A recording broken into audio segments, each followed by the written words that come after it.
When you think of cats, you might visualize lazy, boring balls of fur lounging in the sunlight. However, Bengal cats are quite different. Bengals are a unique breed of cat that are known not only for their stunning looks, but also for their great personalities.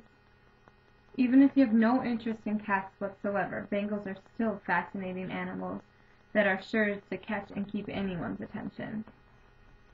I'm going to tell you a few things about this type of cat, including a brief history of the breed, characteristics of the breed, show cats and what makes a good show Bengal, and how to take care of them properly.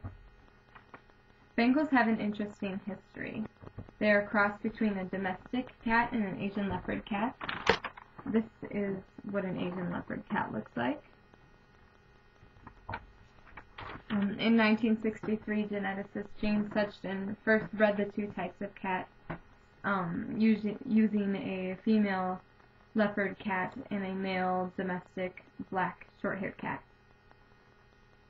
In 1983, the TICA, which is the International Cat Association, first introduced Bengals as a new type of breed. Now that you know a little bit about the history of Bengals, I can tell you more about the cat itself. Bengals have characteristics that are unlike any other cat. The first thing that attracts people to Bengals is their exotic appearance.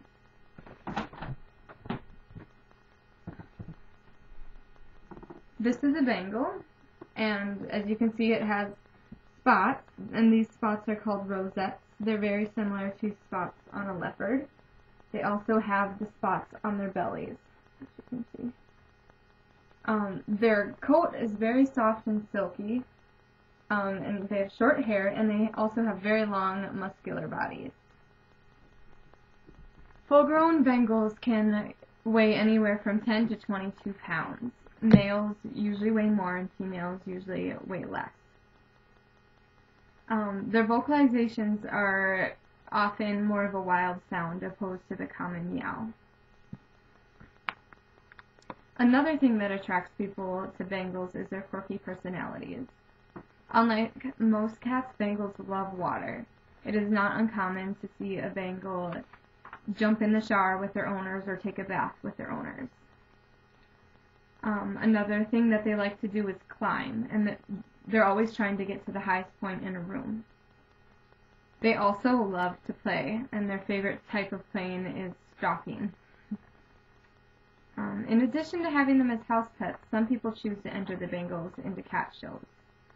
And Bengals make great show cats, but they must meet certain criteria, including they must have extreme contrast in the color of their coat. They shouldn't have any vertical stripes. Their whisker pads should be prominent and puffy. Their ears should be small and the tips slightly rounded, not pointy. Their legs and their torsos should be very muscly, and their necks should be thick, but long and also muscly. Their feet should be large and round, and they prefer cats that when their back legs are slightly longer than their front. The tail should be thick and tapered towards the end, and the tips should be very dark. When you buy your Bengal cat, the breeder will give you a pedigree. This is a pedigree. On the front, it'll show your cat's mother and your cat's mother's grandparents, great-grandparents, so on. And on the back, it's the same with the dad's parents, grandparents, so on. So it's kind of like the cat's family tree. Pedigrees are proof that your cat is a purebred, and many times if you want to enter them into a cat show, they want to see the pedigree as proof, that they're the purebred. Bengals are not cheap.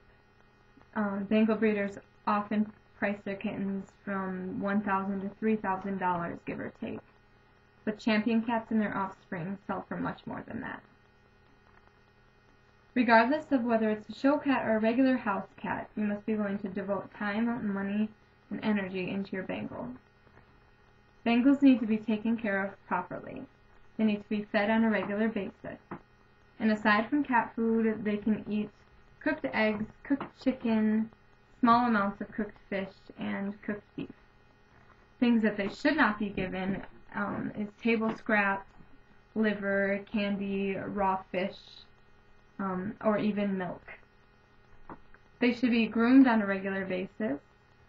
Being that Bengals love water, it's very easy to give them a bath. However, you don't really need to give them a bath because, they groom themselves. If they're not declawed, their nails should be trimmed on a regular basis to avoid ruining furniture and climbing curtains and stuff. The cat's ears should be cleaned every once in a while if there's wax buildup, using cotton swabs. If the wax is dark and the cat seems to itch their ears a lot, they could have ear mites, and you want to bring them in to the vet. Some people choose to brush their Bengals, which isn't really necessary because they have short hair, and if you do choose to brush your cat, just go with the grain of the hair. In conclusion, Bengal cats really are a beautiful and unique breed of cat. Like I told you, they're a cross between an Asian leopard cat and a domestic cat, giving them the wild look of the leopard cat with the friendly nature of the domestic cat. Not only do they make good pets, but they make good show cats too. But most importantly, just like any other cat, they should be taken care of properly and loved. Whether you like cats or not, Bengals are a breed that anyone can appreciate. So next time you think of cats as lazy and boring, think again of the energetic and exotic Bengal. Thank you. For my speech, I used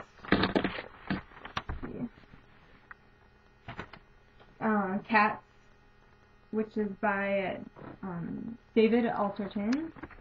I also used the book Cat Breeds of the World by Desmond Morris.